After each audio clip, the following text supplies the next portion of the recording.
Hi everyone, it feels like it's been a while since I've posted a video. Well, it has been a while. But I just had to share how to pull this beautiful interactive card using Spellbinder's Bibi Snowflakes collection. I'm working with a couple of products. I'll start off with the Pop-Up Snowflake. Pop and twist mechanism really is fabulous, and this snowflake is gorgeous. I start off by die cutting some silver glitter cardstock. I choose a cardstock that is not too heavy in weight. That will help lessen the bulk in the card. After the large snowflake has been die cut, the perforated line is creased. The smaller half snowflake die will be cut 2 times. The 2 halves of the snowflake have a really cool interlocking mechanism. Flipping it over so that it's easier to see, one of the little L die cuts will neatly fit into the one on the other side. The snowflake is flipped over, and on either half of the snowflake there is a little tab which will slip into a die cut slot. Done the one on the bottom of the snowflake, now for the one on the other side at the top of the snowflake. All of that sparkle makes it hard to see, but when you look on the back of the snowflake, you can see the little tabs that are on the back. Although the interlocking mechanism is very secure, I did put a dot of glue underneath each of those little tabs. The small snowflake will have 2 long tabs. These tabs are fitted into the slots on the larger snowflake. These tabs do have score lines, and they are creased onto themselves. My preference is to use liquid adhesive when I'm making cards, particularly interactive ones. It's adhesive that I know is strong. Where the tabs have been creased, I'm going to use a dot of glue to hold everything in place. Because of the movement of these interactive elements, it is important to let the glue dry completely.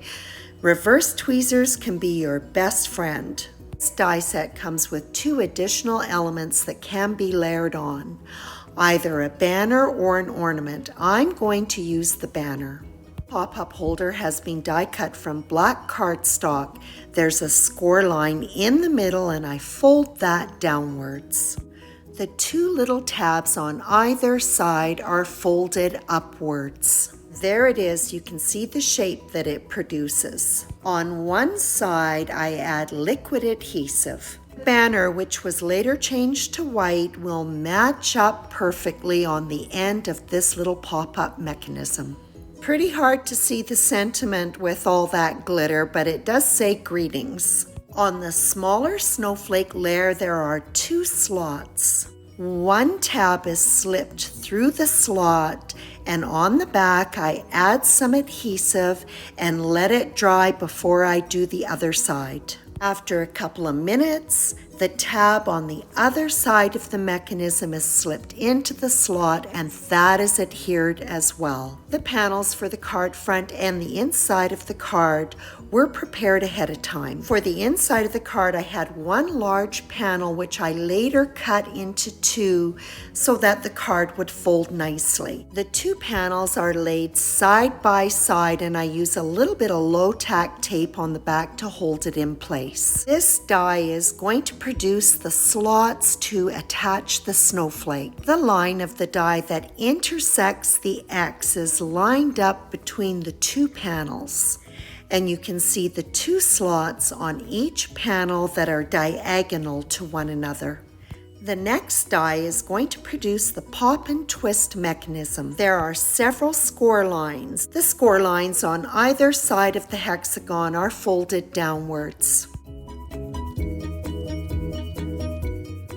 There are 2 score lines on either side of the hexagon. These are folded upwards to create triangles. Because this is the interactive element that is going to cause the snowflake to pop and twist, I'm burnishing all of my score lines really well with a bone folder.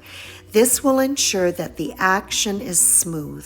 One side of the mechanism with its 2 tabs is slipped into the slots that are on the panel. The tab is etched with either an A or a B and will match up to the slot, which is also etched with an A or a B. Make sure that the tabs are pushed in snugly and then use some liquid adhesive to hold them in place. It is set aside to dry completely before I work on the other side. The tabs on the other side of the mechanism are slipped into the slots on the other panel. And yes, you're seeing my first attempt for a background, which I decided to change. I didn't want to waste the cardstock, so I just flipped it over and created my new background. All right then, glue is added to the second set of tabs. And again, I let it dry completely, and then I removed the low-tack tape. These panels are going to be adhered to an A2 size black side folding card base. This will ensure that the tabs from the mechanism are hidden. I add the adhesive just to one of the panels to begin with.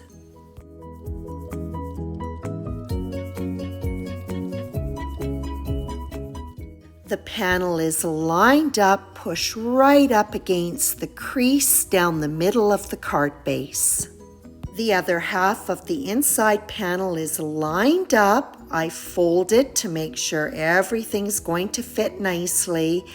Add my adhesive to the panel and then again fold my card base shut on top of it.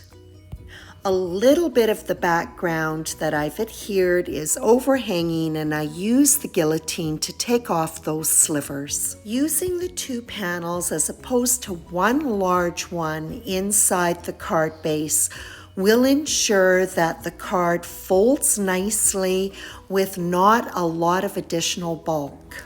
All right, so this is the portion of the process where I mess things up, but I thought I would show it to you so that you don't make the same mistake. The hexagon shape, which is at the top of the twist and pop mechanism, has a slot in it. What I should have done was folded the snowflake in half and had the crease line running in the same direction as the slot on the hexagon. This was my second mistake. The hexagon where the slot is will actually fold up when the card is closed. It is important that that crease line folds downwards. For me, I somehow managed to have it fold upwards. So in my second attempt, I have the snowflake folded in half. I've lined up the crease line with that slot, and then I just simply close up the card, and that will cause the hexagon to push downwards. Now I can complete the front of the card. Card front and the 2 inside panels were prepared in the very same way. It is simply navy cardstock that has been ink blended around the perimeter with Distress Oxide ink black soot. For white spatter, I like to use Dr. P.H. Martin's Bleed Proof White. I water it down slightly and apply it with a fan brush. What I love about this product is that my white spatter will not be discolored by the ink that has been applied to the panel. For the card front, I'll be using another product from Bibi Snowflakes called Delicate Snowflakes. This is a gorgeous die set with 4 different styles of snowflakes and layering components. Each snowflake has a shadow die. I've used this die to cut both black cardstock and black sheet foam. The detail die was used to cut silver glitter paper. Silver glitter snowflakes against the foam-backed black cardstock outline looks very striking. Started off with dark blue glitter accents on the snowflakes and the banners. but I really didn't love it that much, and it was extremely hard to read the sentiment banners. So I die cut everything out of white cardstock and covered it all up. I love white and silver together, so I was much happier with the result.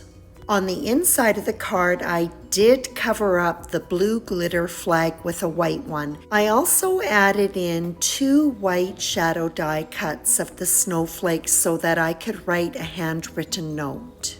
The ornament die included in this set produces a little white snowflake, which I've added as an accent to balance out the snowflakes. That completes this Pop and Twist card featuring Spellbinder's Bibi Snowflakes collection. All of the products in this collection are absolutely gorgeous. But I have to say, at the top of my list is the Pop-Up Snowflake. It is spectacular, and I love the sweet details of the Delicate Snowflakes. I hope you enjoyed this video, and as always, I appreciate your visit.